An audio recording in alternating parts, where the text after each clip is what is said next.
नमस्कार मित्रांनो, मी ऋतिक कांबळे स्पर्धा विश्व या युट्यूब चॅनलवर तुमचं सर्वांचं सहर्ष स्वागत करतो. मित्रांनो, आज आपण बघा जी सार्वजनिक आरोग्य विभाग यामध्ये जी भरती आता नवीन भरती आलेली आहे, 10,000 प्लस पदे इथे भरण्यात येणार आहेत. त्यामध्ये बघा आज आपण गट ड सवंगातील जे सरळ सेवेने सर्व जी रिक्त पदे भरणार आहेत त्यांची माहिती आपण या व्हिडिओमध्ये बघणार आहोत. आपण आधीच्या व्हिडिओमध्ये गट क मधील जी सवंगाची माहिती आहे त्यांची डिटेलमध्ये माहिती बघितलेली आहे.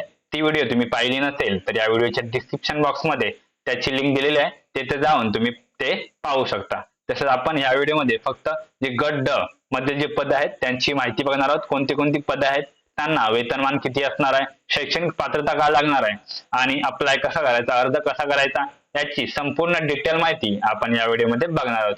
तर व्हिडिओ शेवटपर्यंत बघा आणि आपल्या चॅनलवर नवीन असाल तर अशाच नवीन नवीन गव्हर्नमेंट भरती रिलेटेड अपडेट आणि व्हिडिओ लेक्चरसाठी आपल्या चॅनलला सबस्क्राईब करायला विसरू नका. चला तर मित्रांनो, व्हिडिओला सुरुवात करूया. मित्रांनो, आता यामध्ये बघा गट सवंगातील कोणत्या कोणत्या जिल्ह्यात किती पदे आहेत ते आपण बघूया.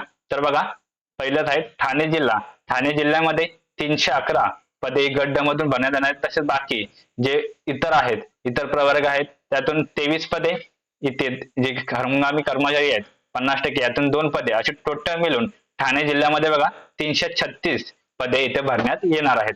तसेच बघा रायगड जिल्ह्यामध्ये ही जी गटातील 100 पदे आणि हंगामी फवारणी कर्मचारी यातून 4 पदे टोटल मिळून 104 पदे ही गट ड सवंगामधील भरण्यात येणार आहेत. आता पुढे पालघर जिल्हा, त्याच्यातील ही 62 पदे. तसेच बघा पुणे जिल्ह्यातील ही 349 ही 3 पदे टोटल मिळून 352 पदे इथे भरण्यात येणार आहेत. सोलापूर येथून बघा 76 सर्व जी 76 पदे आहेत ती गट ड सवंगातील, 13 पदे ही आणि 25 टोटल मिळून बघा 114 पदे इथे भरण्यात येणार आहेत. सातारा जिल्ह्यातील ही 110 हे 1 आणि 4 मिळून 115 पदे इथे भरण्यात येणार आहेत. तसेच बघा कोल्हापूर जिल्ह्यातील ही 87 ही 2 आणि 4 टोटल मिळून 93 पदे इथे भरण्यात येणार आहेत. आणि सांगलीमधील बघा जी 35 ही 2 आणि 3 पदे म्हणजे टोटल मिळून ही 40 पदे इथे भरण्यात येणार आहेत. तसेच सिंधुदुर्ग जिल्ह्यातील ही 83 पदे ही 2 आणि 3 म्हणजे ही 5 पदे मिळून बघा 83 आणि 5 टोटल 88 पदे इथे भरण्यात येणार आहेत. आता रत्नागिरी जिल्ह्यातील बघा ही 99 पदे आणि ही 2 मिळून बघा 101 पदे भरण्यात येणार आहेत. तसेच नाशिक जिल्ह्यामधील 158 हे 4 आणि 6 टोटल मिळून बघा 168 पदे इथे भरण्यात येणार आहेत. तसेच बघा धुळे जिल्ह्यामध्ये ही 18 2 आणि 3 टोटल मिळून 23 पदे भरण्यात येणार आहेत. तसेच जळगाव जिल्ह्यामध्ये 63 ही 1 आणि 5 टोटल मिळून 69 पदे इथे भरण्यात येणार आहेत. पुढे बघा अहमदनगर जिल्हा आहे, त्यामधील हे 86 2 आणि 4 मिळून म्हणजे 86 आणि 6 मिळून 92 पदे ही अहमदनगर जिल्ह्यामध्ये भरण्यात येणार आहेत. पुढे बघा जे नंदुरबार जिल्हा आहे तिथे 88 पदे आणि 3 आणि 4 मिळून बघा टोटल 95 पदे भरण्यात येणार आहेत. अकोलामध्ये ही 45 पदे आणि 4 आणि 6 मिळून म्हणजे 10 म्हणजे टोटल 55 पदे. तसेच अमरावतीमध्ये 86 ही 41 आणि 45 दोन्ही मिळून 172 पदे आणि बुलढाणामध्ये बघा 121 ही 1 आणि 3 मिळून 125 पदे येथे भरण्यात येणार आहेत. आता पुढे वाशिम मधील 66 पदे 2 आणि 3 मिळून बघा टोटल 71 पदे. तसेच यवतमाळ मधील 50 पदे आणि 3 मिळून बघा 56 पदे इथे भरण्यात येणार आहेत. औरंगाबाद मध्ये 110 आणि 1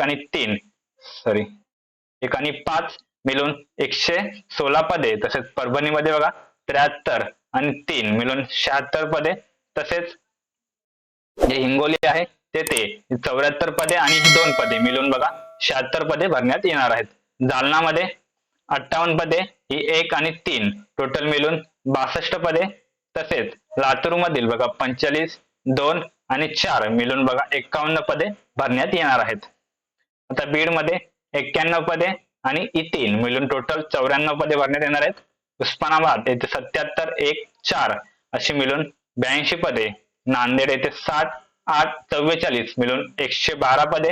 नागपूर येथे 196 14 आणि 67 टोटल मिळून बघा 277 पदे इथे भरण्यात येणार आहेत. कुठे? नागपूरमध्ये. तसेच गोंदिया येथे ही 82 आणि 3 टोटल मिळून 85 पदे. भंडारा येथे 79, 19, 29 टोटल मिळून बघा 127 पदे. तसेच वर्ध्यामध्ये 57, 7 आणि 27 हे टोटल मिळून 91 पदे. तसेच चंद्रपूरमध्ये 104, 16 आणि 83 टोटल मिळून बघा 203 पदे इथे भरण्यात येणार आहेत. आणि गडचिरोली येथे 70, 5 आणि 55 टोटल मिळून 130 पदे इथे भरण्यात येणार आहेत. आणि जे बघा उपसंचालक आरोग्य सेवा परिवहन पुणे म्हणजे परिवहन यामध्ये बघा टोटल ही जी 80 आणि 17 मिळून 97 पदे इथे भरण्यात येणार आहेत. बघा टोटल सर्व मिळून बघा 4010 जागांची गट ड संवर्गातील पदे भरण्यात येणार आहेत.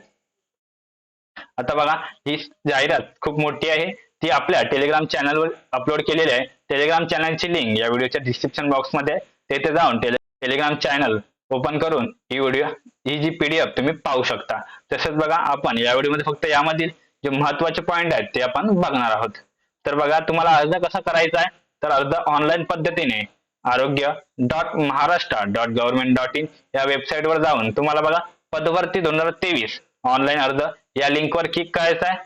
तिथे जाऊन तुम्ही ऑनलाईन पद्धतीने अर्ज भरू शकता. आता बघा 29/8/2023 दुपारी 3 वाजल्यापासून अर्ज करण्याची जी सुरुवात झालेली आहे, तुम्ही अर्ज करू शकता. तसेच आणि शेवटचा दिनांक कोणता आहे, तर बघा 18/9/2023 रोजी 11 वाजून 59 मिनिटापर्यंत जी वेबसाईट चालू असणार आहे तोपर्यंत तुम्ही अर्ज भरू शकता. कधी बघा 29/8/2023 पासून दुपारी 3 वाजल्यापासून सुरू झालेली आहे ते 18/9/2023 म्हणजे 18 सप्टेंबर 2023 रोजी 11 वाजून 59 मिनिटापर्यंत ती वेबसाईट चालू असणार आहे. तेव्हा तुम्ही त्या वेळेमध्ये तुम्ही अर्ज करू शकता. ठीक आहे. आता बघा यामध्ये टोटल 21 दिवसांची मुदत ही देण्यात आलेली आहे. बाकीच्या सर्वसाधारण सूचना आहेत त्या इथे दिलेल्या आहेत. तसेच शैक्षणिक पात्रता याबद्दल सुद्धा महत्वाची माहिती इकडे दिलेली आहे.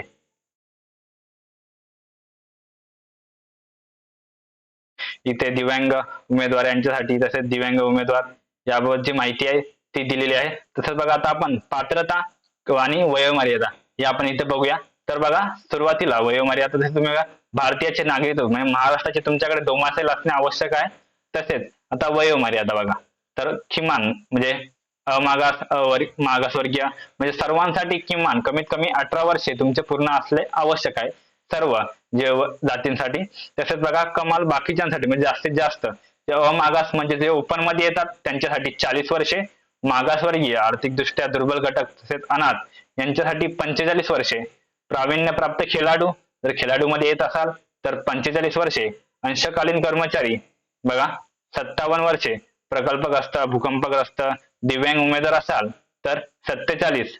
तसेच बघा जे माजी सैनिक आहेत त्यांच्यासाठी सैनिक दलातील सेवेचा कालावधी +3 वर्ष आणि जे दिव्यांग उमेदवार आहेत त्यांच्यासाठी 47 वर्ष इथे वयाची सूट देण्यात आली आहे.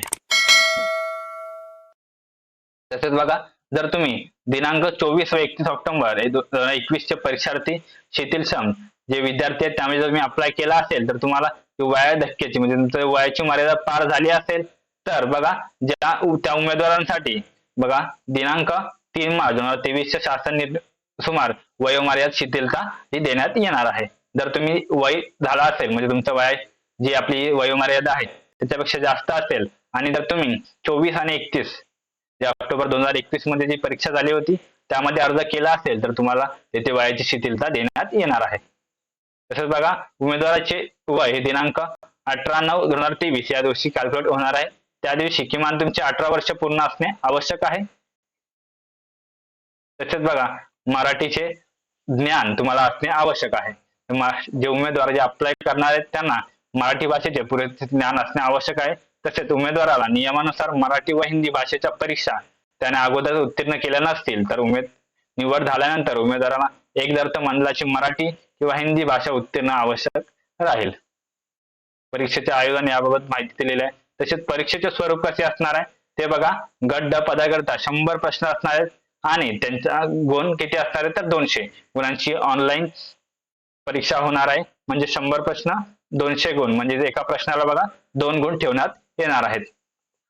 तसेच बघा गट ड मध्ये नियमित क्षेत्र कर्मचाऱ्यांसाठी मराठी, इंग्रजी, सामान्य ज्ञान व बौद्धिक चाचणी करता प्रत्येकी 25 यामाने 200 गुणांची ऑनलाईन परीक्षा राहणार आहे. म्हणजे बघा एका म्हणजे मराठीला 25 प्रश्न, इंग्रजी 25, सामान्य ज्ञान 25 आणि बौद्धिक चाचणी 25 असे मिळून 100 प्रश्न आणि 200 गुणांची ही परीक्षा असणार आहे. तसेच बघा अकुशल कारागीर आणि परिवहन व HEMR या पदांसाठी बघा मराठी, इंग्रजी, सामान्य ज्ञान, बौद्धिक चाचणी प्रत्येकी 5 प्रश्न असतील आणि जे तांत्रिक ज्ञान आहे त्याच्यावर उरलेले 80 प्रश्न असणार आहेत. म्हणजे त्यांना सुद्धा 100 प्रश्न 200 गुण, परंतु त्यांना तांत्रिक प्रश्न 80 आणि जे उरलेले प्रश्न आहेत म्हणजे जे 20 प्रश्न ते मराठी, इंग्रजी, सामान्य ज्ञान, बौद्धिक चाचणी कोणता फक्त अकुशल कारागीर, परिवहन आणि HEMR या पदांसाठी.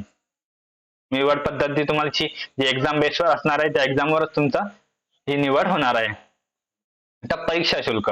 आता बघा परीक्षा अमागास म्हणजे ओपन जे आहेत, ओपन मधून फॉर्म भरणार असाल तर तुम्हाला 1000 रुपये, तसेच मागार स्वर्गीय, अनाथ, EWS मधून जर जे उमेदवार असतील त्यांना 900 रुपये फी तिथे असणार आहे. तसेच जे माजी सैनिक उमेदवार आहेत त्यांना परीक्षा शुल्क निरंग असणार आहे, म्हणजे ते फ्री मध्ये इथे अप्लाय करू शकतात. अर्ज करण्याची पद्धत तुम्हाला बघा आरोग्य.महाराष्ट्र.गव्हर्नमेंट या वेबसाईटवर जाऊन तुम्हाला पदभरती 2023 ऑनलाईन अर्ज या लिंकवर क्लिक करून तुम्हाला अर्ज भरायचा आहे. बाकी इथे कागदपत्रांबद्दल माहिती दिलेली आहे. तसेच केंद्र निवड बघा, केंद्र निवडचा पर्याय नसून ज्या जिल्ह्याच्या पदांकरिता अर्ज केला असेल त्याच जिल्ह्यात परीक्षा आयोजित करण्याचा प्रयत्न असणार आहे. म्हणजे तुम्ही जो जिल्हा निवडाल त्या जिल्ह्यातच तुमची परीक्षा होणार आहे. प्रवेश पत्र तुम्हाला 10 दिवस आधी अवेलेबल होईल. आता बाकी बघा कोणती कोणती पदे इथे भरली जाणार आहेत आणि त्यांना पेमेंट पण काय असणार आहे. तर बघा गट ड मध्ये जी बाकी उरलेली पदे आहेत बघा, त्यामध्ये शिपाई, कक्ष सेवक, बाह्य रुग्ण सेवक, दंत सहाय्यक, क्षकिरण परिचर, प्रयोगशाला परिचर, रक्तपेढी परिचर, पार्ट टाइम परिचर, आरोग्य परिचर, स्त्री परिचर, पुरुष परिचर, अंधारखोली परिचर, दवाखाना परिचर परिचर, दवाखाना सेवक, पुरुष सेवक, नर्सिंग ऑर्डरली, अपघात विभाग सेवक, पंप मेकॅनिक, सहाय्यक गड्ड, वाहन स्वच्छक, तसेच मजदूर, आया, मदतनीस, शिंपी, वेष्टक, संदेशवाहक, लेदर वर्कर, चतुर्थ श्रेणी कर्मचारी, सहाय्यक, शुश्रूषा प्रसविका, तसेच बघा प्रयोगशाला स्वच्छक वगैरे ही सर्व पदे.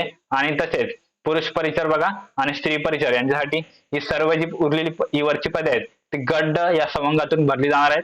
आणि त्यांच्यामधील बघा जे पुरुष परिचर आणि स्त्री परिचर यांचे वेतनमान किती असणार आहे तर बघा त्यांना 16,600 ते 52,400 एवढं वेतनमान असणार आहे. आणि बाकी जी उरलेली पद आहेत त्यांच्यासाठी बघा 15,000 ते 47,600 एवढं वेतनमान असणार आहे.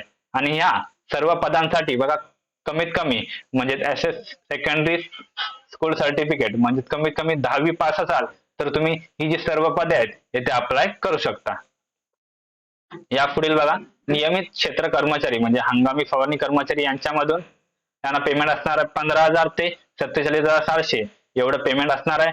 त्यांच्यासाठी एज्युकेशन क्वालिफिकेशन आहे ते म्हणजे बघा सेकंडरी स्कूल सर्टिफिकेट म्हणजे 10वी सोबतच त्याला 180 डेज म्हणजे 180 दिवसांचा spraying worker under spraying lesion guppy fish and mosquito breeding places या ठिकाणी जर तुम्हाला 180 दिवसाचा जो अनुभव असेल फवारणीचा तर तुम्ही येथे अप्लाय करू शकता.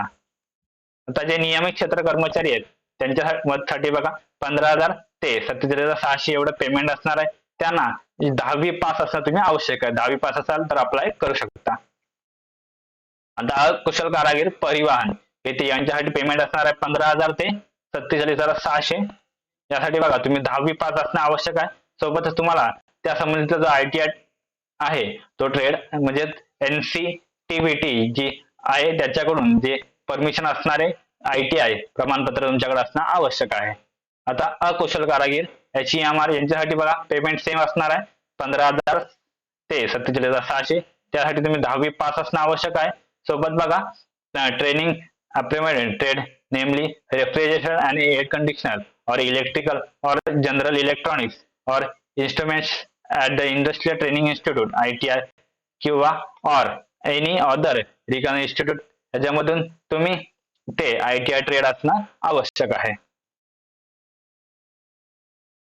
ठीक आहे मित्रांनो, आपण सर्व जी कोणती कोणती पदे बदलणार त्यांना पेमेंट आणि क्वालिफिकेशन बघितलेलं आहे. आता इथे बघा तुम्हाला म्हणजे कोणत्या कास्टसाठी कोणती कोणती पदे तसेच कोणत्या ठिकाणी बघा ती पदे भरण्यात येणार आहेत, कोणते कोणते पद आहे आणि त्याला कोणत्या कास्टसाठी किती जागा आहेत याची डिटेल माहिती या संपूर्ण पीडीएफ मध्ये दिलेली आहे. ही संपूर्ण पीडीएफ आपल्या टेलिग्राम चॅनलवर अपलोड केलेली आहे. तेथे जाऊन तुम्ही ही पीडीएफ डाउनलोड करून घ्या. तसेच आणि संपूर्ण डिटेल मध्ये तुम्ही म्हणजे तुमच्या कास्टसाठी कुठे कुठे जागा आहेत ते तुम्ही बघू शकता. तसेच बघा मित्रांनो, टेलिग्राम चॅनलची लिंक या व्हिडिओच्या डिस्क्रिप्शन बॉक्स मध्ये दिलेली आहे आणि तुम्हाला जर ग्रुप सी बद्दलची पदं कोणती आहेत त्याबद्दलची माहिती बघायची असेल त्याची व्हिडिओ सुद्धा अपलोड केलेली आहे. त्याची लिंक सुद्धा या व्हिडिओच्या डिस्क्रिप्शन बॉक्स मध्ये दिलेली आहे. मित्रांनो, व्हिडिओ आवडला असेल तर लाईक करा आणि तसेच आपल्या चॅनलवर नवीन असाल तर अशाच गव्हर्नमेंट रिलेटेड भरती अपडेट आणि व्हिडिओ लेक्चरसाठी आपल्या चॅनलला सबस्क्राईब करायला विसरू नका.